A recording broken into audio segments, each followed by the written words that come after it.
Sorry for the slight delay because we just finished a tutorial class on the other side in the other room.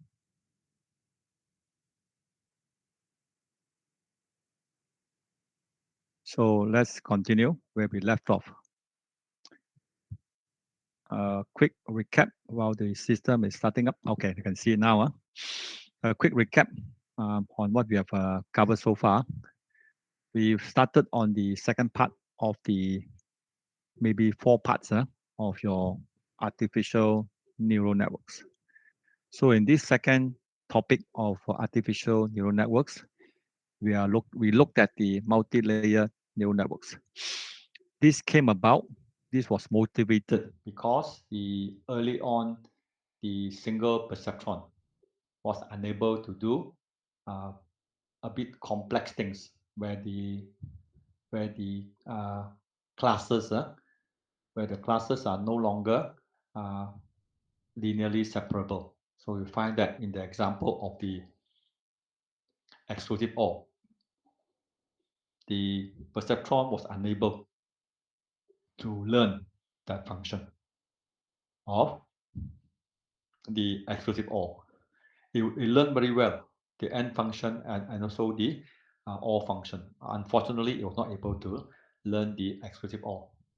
Therefore, this motivated the use of your many layers now. Instead of one layer, we use many layers. Now, for such multi-layered neural networks, the learning itself has to be a bit more sophisticated or powerful, and that was then we find that we can use the back propagation learning algorithm. So at the end of this particular topic, we will have learned about what is your multi-layer neural networks. We have covered that in the first part. So for the rest of this morning, we will learn more about the back propagation learning algorithm. So I'll switch it back to your. So again, as usual, I want to check with you if there are any questions that or any comments, any requests that you may have to in case of something that I do not cover very well. Otherwise, I'll jump straight into your backprop learning algorithm.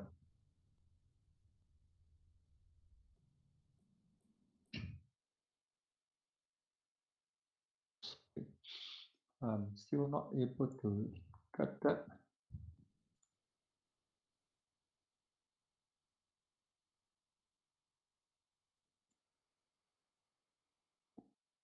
Oh, still no good.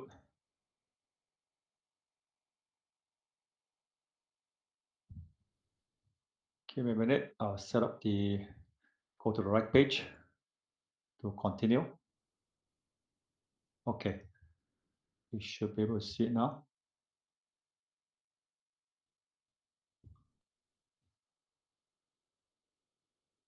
Okay. Okay. So just a quick recap, refresher. So we are now still looking at the feed-forward type of network, which is your, in this case, multi-layered. And then, so in this example here, and in this slide here, you can see that we are looking at a 3-layered. We have the input layer here, and then the middle layer, and then also the output layer. So that's why we have these 3 layers. Now, the input signals, as we have discussed before, basically move from the left to right in this particular figure. Normally, we move from left to right. Inputs are here, so input signals is propagated. That's why the name propagation. Propagated or moved from left to right. Outputs are on the right-hand side. Whereas the errors calculated at the outputs are then moved backwards. So this is backwards or backward propagated.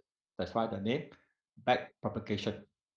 So the errors are moved backwards, layer by layer, back to the final layer. affecting the weights.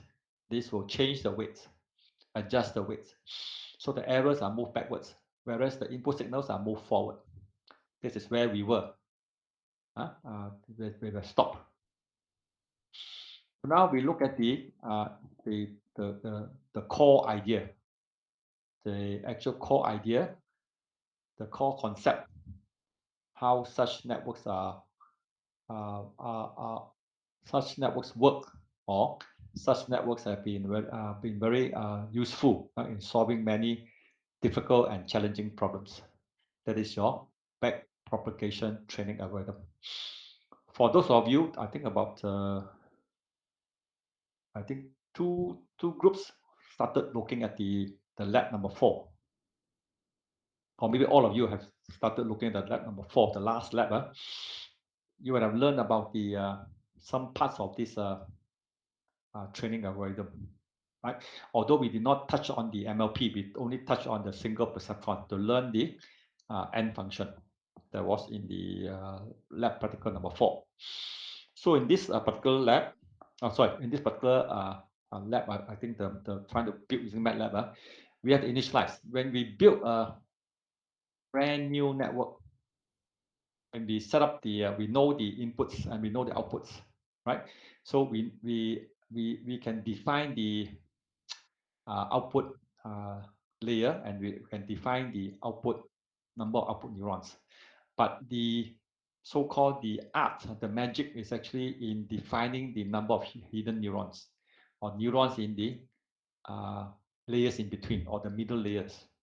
There is no right or wrong way of doing it, except that you have to find the good answer over here. So when you have a brand new network here set up, this, we know the connections. If you have, say, 4 inputs here, you know that there are 4 inputs, and then maybe you, first of all, you select 4 neurons in the middle layer. But what about the weights here, right? We do not know the weights over here. Neither do we know the weights in the subsequent layers until the output layer. So these values here, we do not know. So what we can do here is that we have to initialize. We set all the weights and the threshold levels of the network to random numbers uniformly distributed, right? So it must be uniformly distributed, meaning that every single number has a chance to be selected. So within a small range. So here, this will be the total number of neurons, Fi, for the neuron I in the network. So you do the weight initialization neuron by neuron. So this is one of the suggested way whereby how you can initialize the weights in between for the neurons. Then you have activation. Now you activate the back-propagation neural network by basically you are now training it, activating it by training it, applying the inputs now. If you have 10 inputs, you apply each of the inputs for that particular pattern, one pattern at a time. And also as a result, with that pattern, you know that what is the desired outputs, right? As shown here. Then you calculate the actual outputs of neurons in the hidden layer.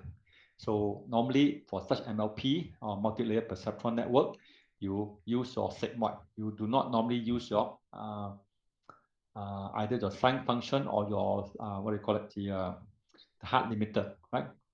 So normally you use that. Of course, you also use your hard limiter or the sine function. But this is something we will cover this back in the next topic on the recurrent networks, whereby we will use the what do you call it, the hard limiter or the sine function. So you use you do the calculation, you sum up all the inputs here, multiply by the weights, subtract against compare against the threshold value, and then with that value here, you then apply the sigmoid, which is your thresholding or your activation or your transfer function. In this case, sigmoid. You apply onto your output, your summation of the inputs on the weights. So once you've done that, so you then calculate the actual outputs, of course, you know the desired, but this is the actual outputs of the neurons in the output layer. You do it until you reach the output layer. Now, your weight training.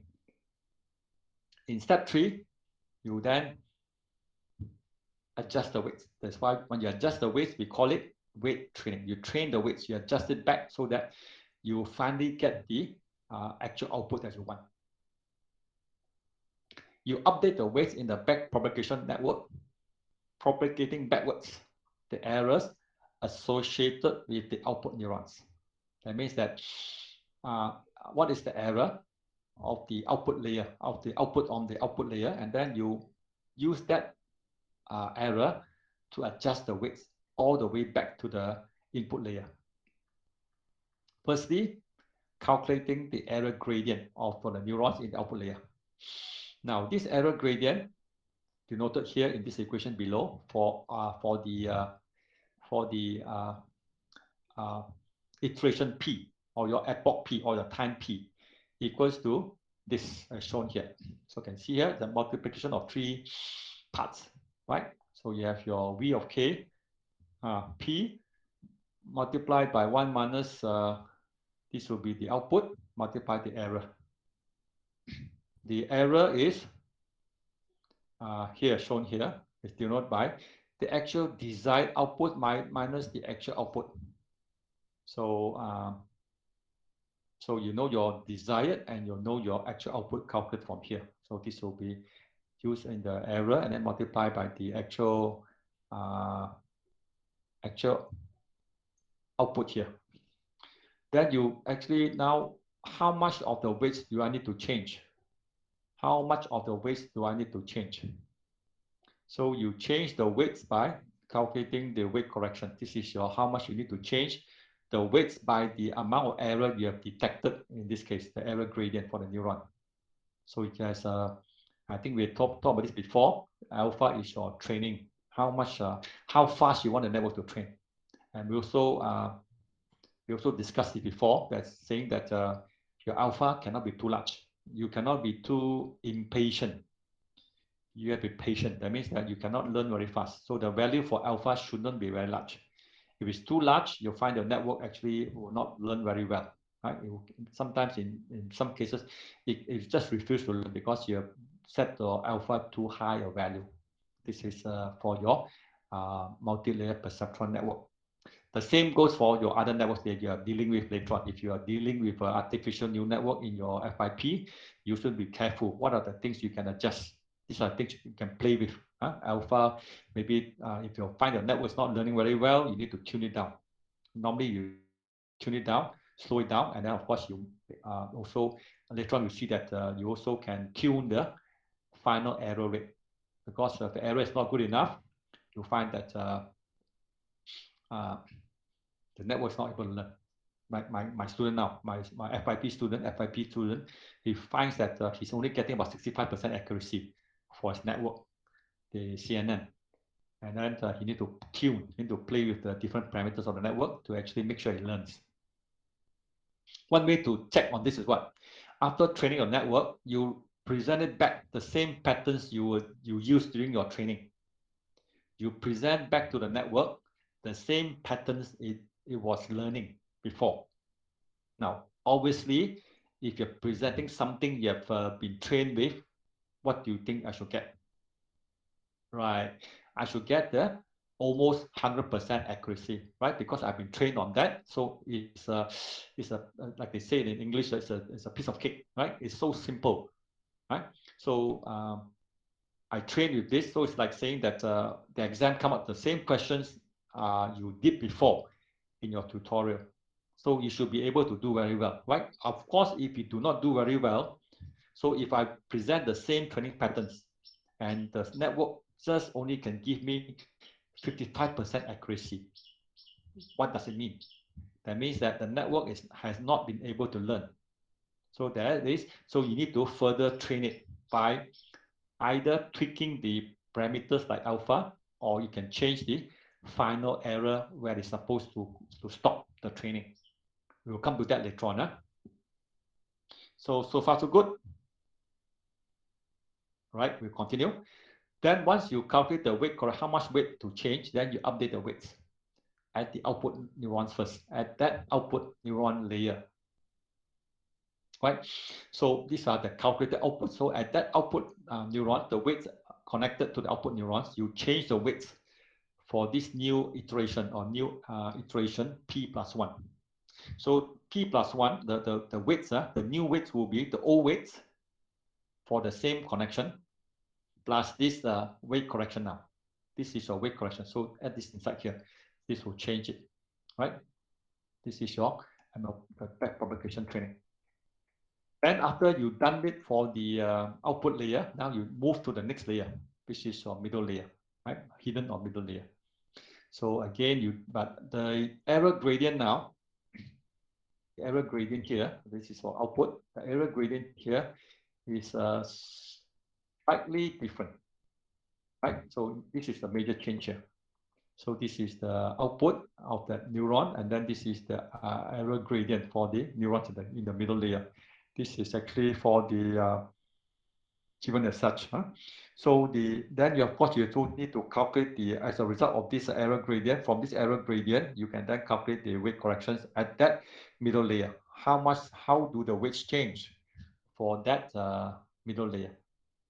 So the weights, the weight correction for that neuron, IJ, the weight connected to that from that what you call from that output of the previous layer to this current neuron, IJ, at that iteration P will be, again, you can see it, not much has changed. So it's basically alpha times your input to that neuron, and then your error gradient over here.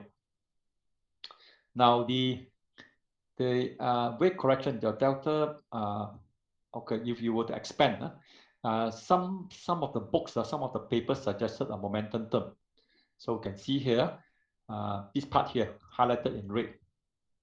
Let me check any comments. If you have any comments, please alert me. I may not be able to see the chat box every so often, so I might miss your comments or questions. So you can see here, some books actually talk about the momentum. It seems that if you put in a momentum term, it actually helps.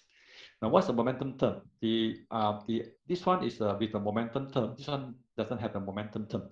So if the momentum term is not equal to 0, you find that actually it is the plus a small percent, a small value, beta, beta here, actually is a small value of the previous weight correction.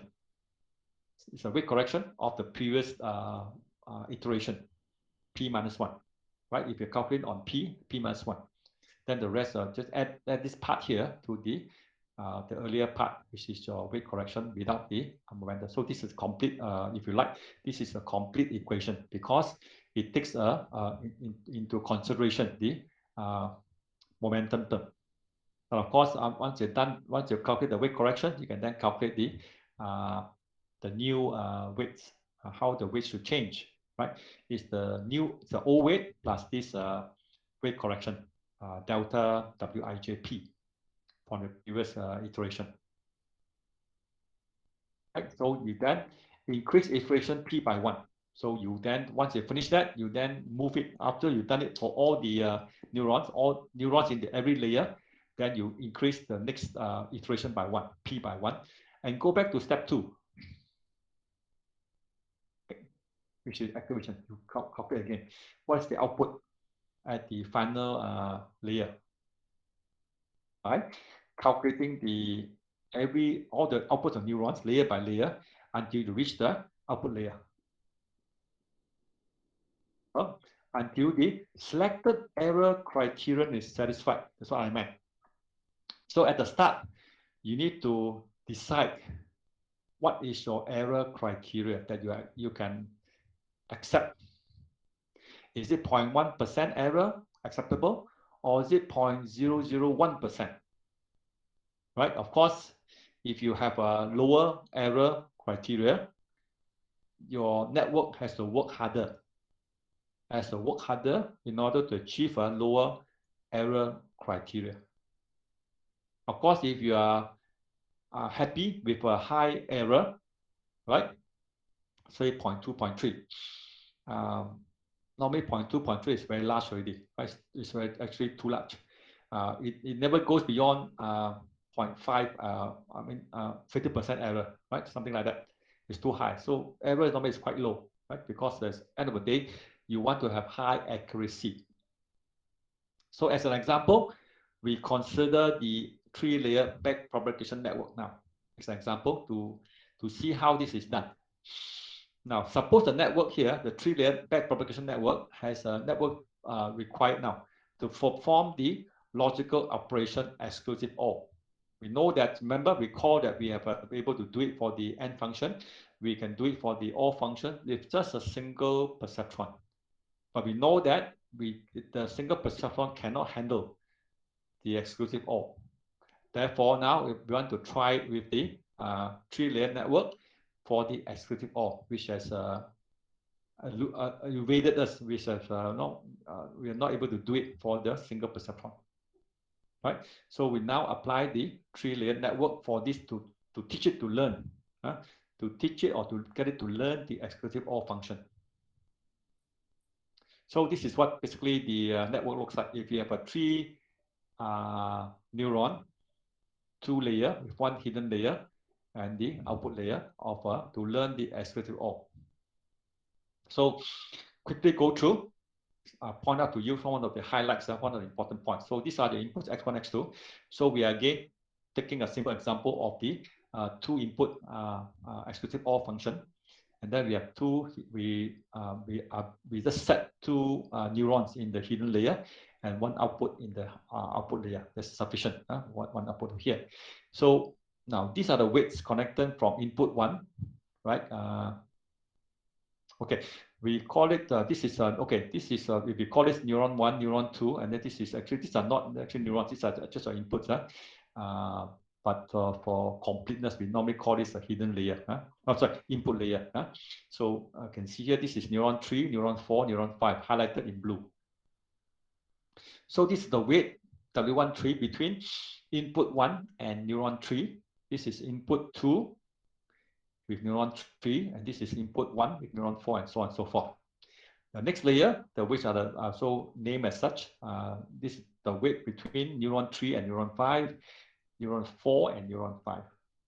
And each one actually, there's a threshold or bias, theta 3 for neuron 3, theta 4 for neuron 4, and theta 5 for neuron 5. We set the threshold to be -1 for each of these neurons.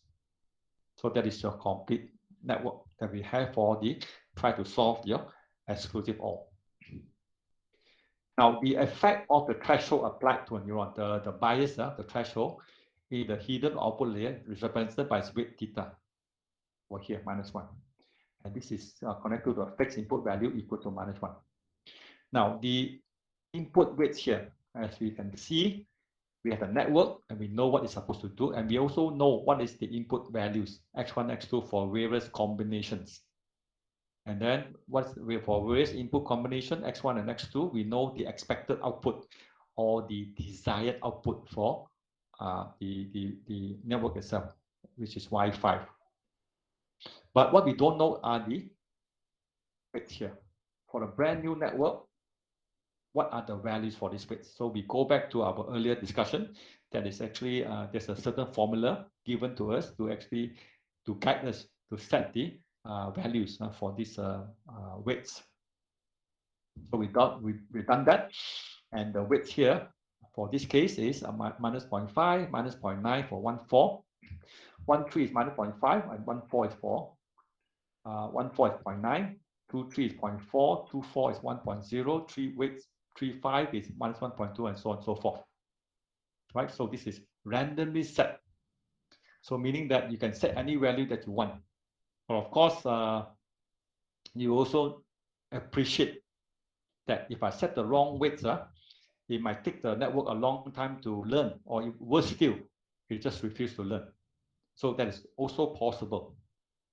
So that's why in such networks, in such systems, we always advise you to not run it once, run it a few times. That means that you run it, you set up network, even with the same inputs, initialize the network one time, run it, and see what's the accuracy.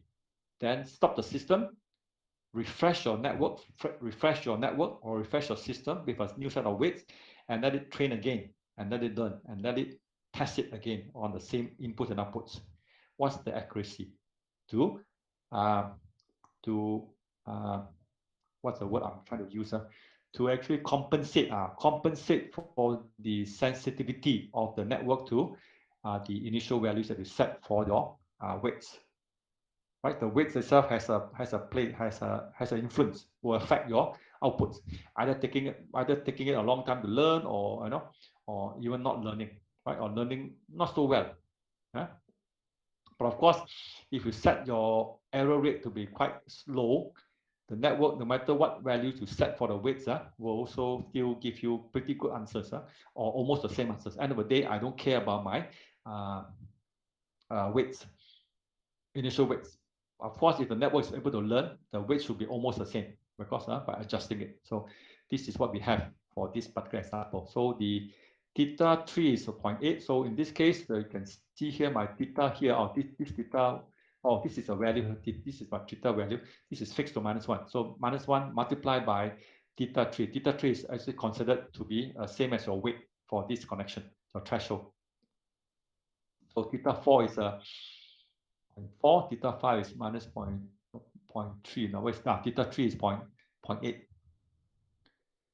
So now we consider a training set. So remember if I can draw it out. So remember hang on.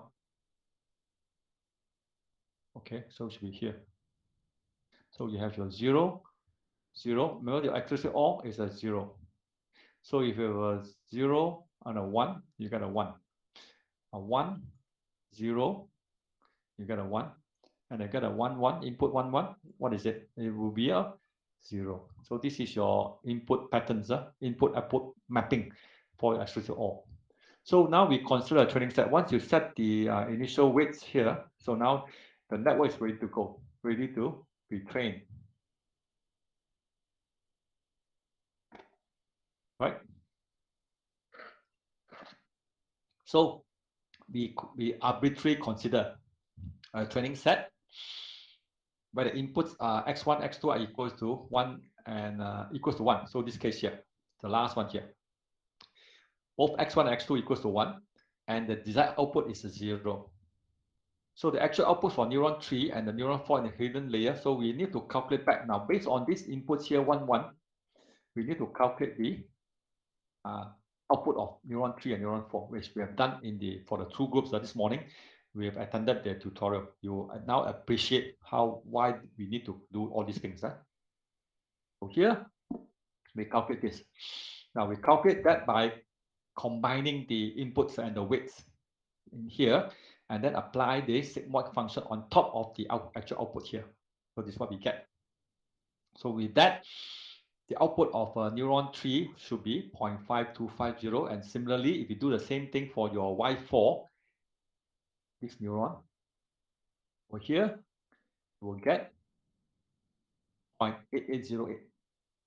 Now, the actual output of neuron 5 in the output layer is determined similarly, same thing as before. It's a Y3 and Y4, same way. So here we take the summation of the product of the inputs and the weights. So you multiply by the output of Y3, and then multiply by the weight W35 plus the output of Y4, multiplied by the weight W45, and then sum together minus the threshold here. And then you apply your sigmoid function on top of that. That's what we do here. At a 0.5097. This is your actual output. So now, here, now 0.5097 is the actual output of your neuron 5. But you expect it to be somewhere close to 0. So the error is therefore minus 0.5097. This is the actual error between your actual and your desired. This is your desired, this is your actual. Desired is 0, actual is 0.5097.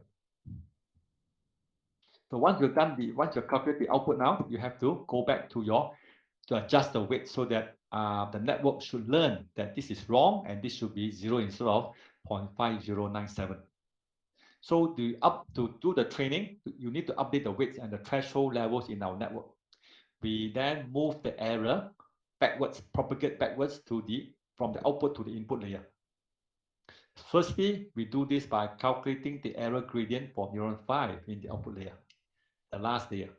So as given in the equation, your delta error gradient is given as the actual output, which is 0.5097 minus the difference between 1 minus that, okay, and then plus your E, the error gradient. The error is actually, go back here, which is E equals to minus 0.5097. Follow, pause for a while, in case some of you have difficulty following if I'm going too fast. No? Okay, I'll continue. So this is basically just putting the values of your for this equation. So nothing difficult about that. Just applying the values. Of course, you must know the right values to put inside. Now with this values here, so the error gradient is minus 0.1274. Then of course with that I can now determine how much should my weights, the two weights here, W35 and W45 should change. I actually calculated the error, the delta in the change in my weights for these two weights. Right. So to do that, we assume now the learning rate is set to 0.1. We assume a small learning rate, right, of 0.1. Alpha is 0.1. So the weight correction equation is given as such: alpha times your actual times your y3, the output of y3, neuron 3, which is here, right? And y4 is here. Calculated previously, right? This is 0.5250. There you go. See, y3 is here, 0.5050. This is actual output. During the forward pass, you calculate the outputs of y3 and y4, neuron 3 and neuron 4. So use back the values here, and then you multiply by the error gradient in the weights, which is minus 0.1274. So we put these values inside, you get this range of values. So you also should change both three of them. Not only must you change the weights here, W13, W23, and also you must also change theta 3, adjust it as given here. So once you put the values inside, you get this set of values. So this is the change in your weights as also your bias theta 5. Right. So with that, next step is to calculate now the error gradient for neurons 3 and 4 in the hidden layer. So the error gradient, you do the same thing. You would have to multiply your actual output from your neuron 3, then multiply by theta 5 from previously from the output layer. Right, and then multiply by the weights. The weights is actually minus 0.1274.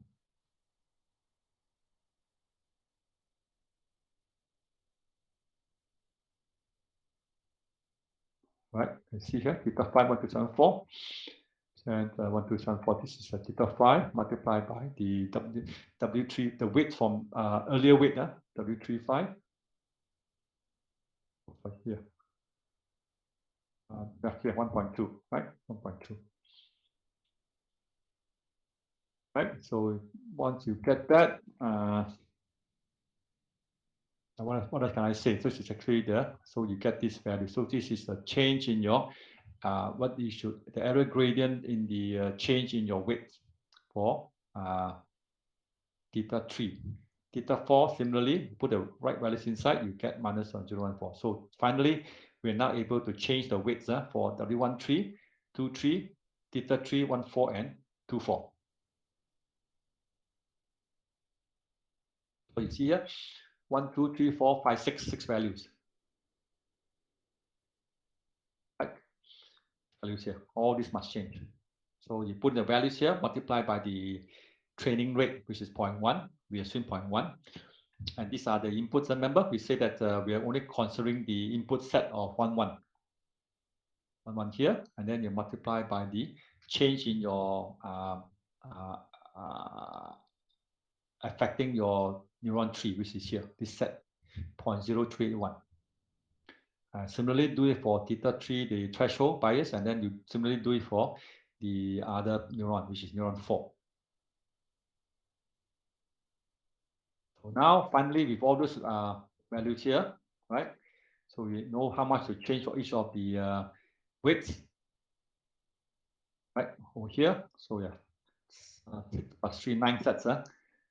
See here, 3, 3, 3, 9 sets. And these are the actual value after one pass.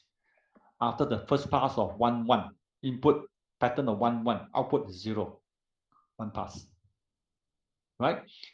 So assuming your error criteria when you should stop is defined as the sum of square errors, must be less than 0.001. This is only for one pattern, which is the first one considered over here, this one here. Normally we don't look at 0, 0, just 0, 0, at least not in the first iteration.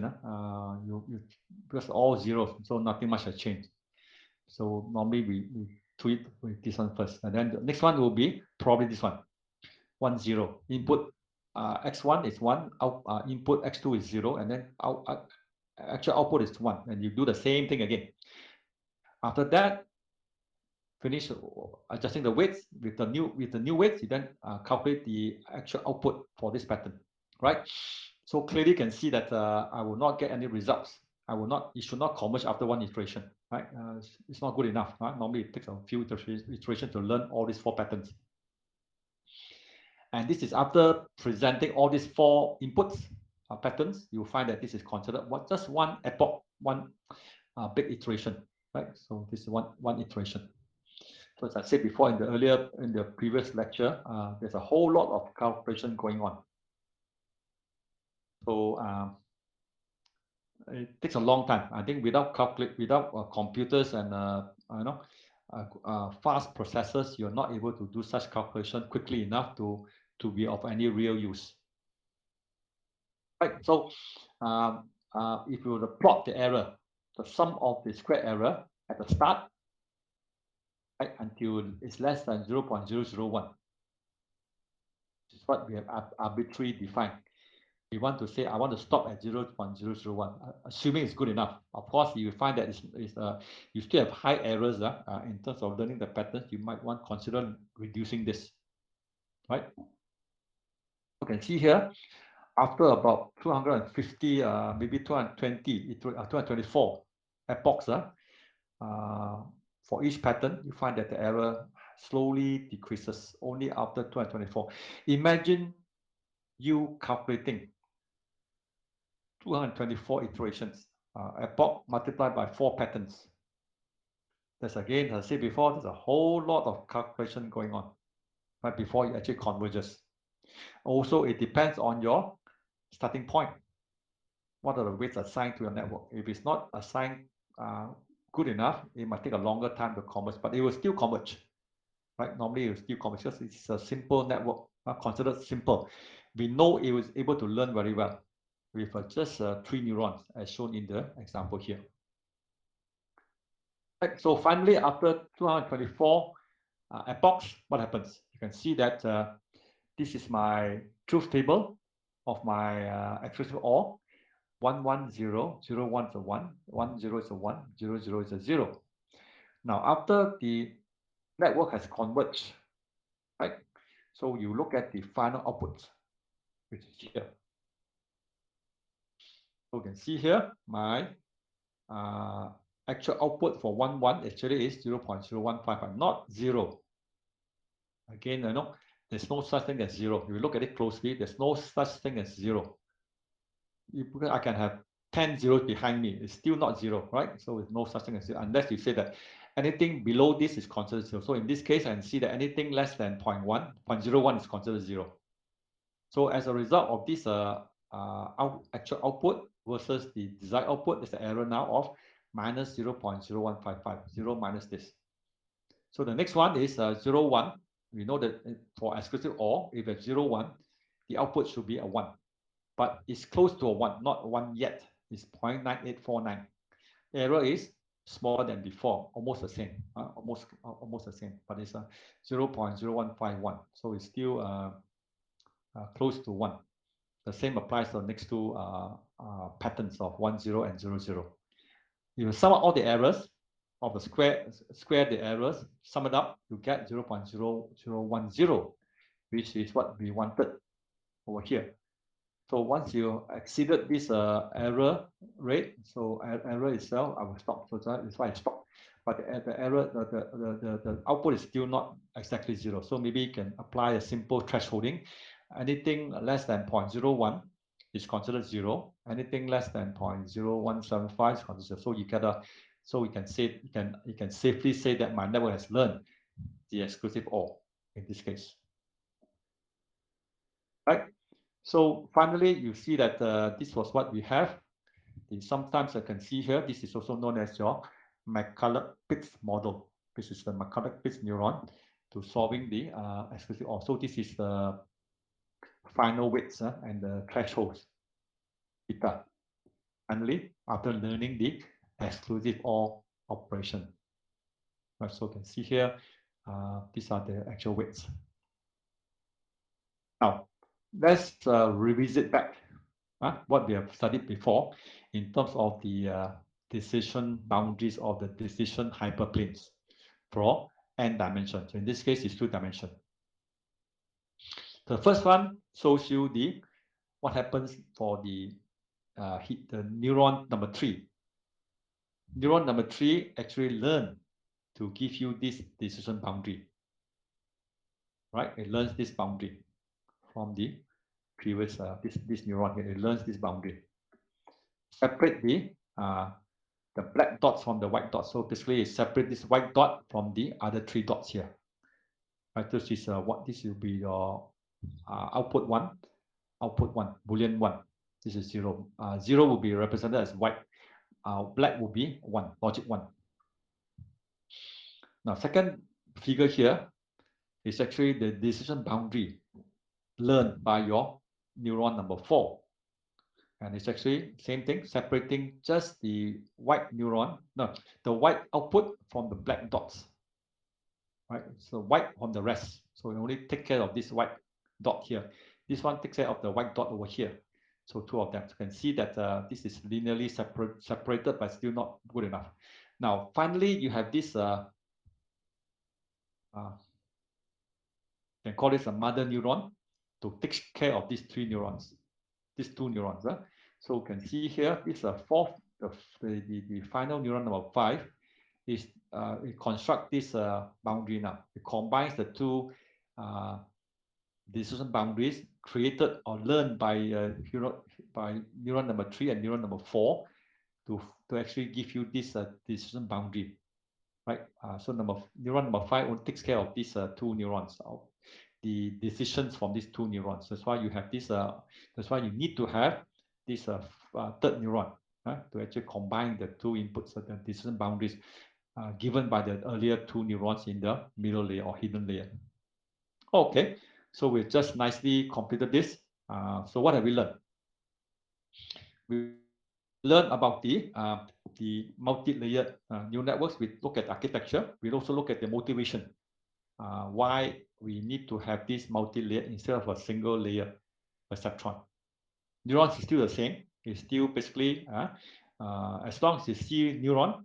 So please remember summation of the product of the weights and the inputs minus the threshold theta, then apply a transfer function. Apply a transfer function or activation function to the summation.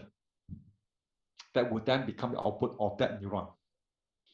So we look at the architecture. We look also how the network is supposed to learn, and that is learning by the back-propagation learning algorithm. It's a lot of calculation, And but the good news is that the equations are given to you. But the equation although given to you, you must know what values go into what. So that's what we have been covering this whole morning. We're looking at how the back-propagation algorithm works, and how we also look at it, how we can learn the exclusive OR function. Of course, you can also, since it's able to learn the more difficult function of exclusive OR, you can also learn the simple OR function and the AND function. But of course, it's an overkill. That means you don't need such a powerful network to learn the simple function like your exclusive or your your AND function. You don't need that, huh? So or function. So that is the thing. So we come to the end of this second topic on artificial neural networks. Basically, is the feed-forward type of networks. And the next lecture, we'll look at the recurrent networks. That is networks with feedback.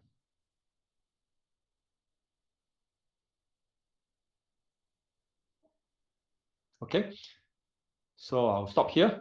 Then I'll welcome any questions.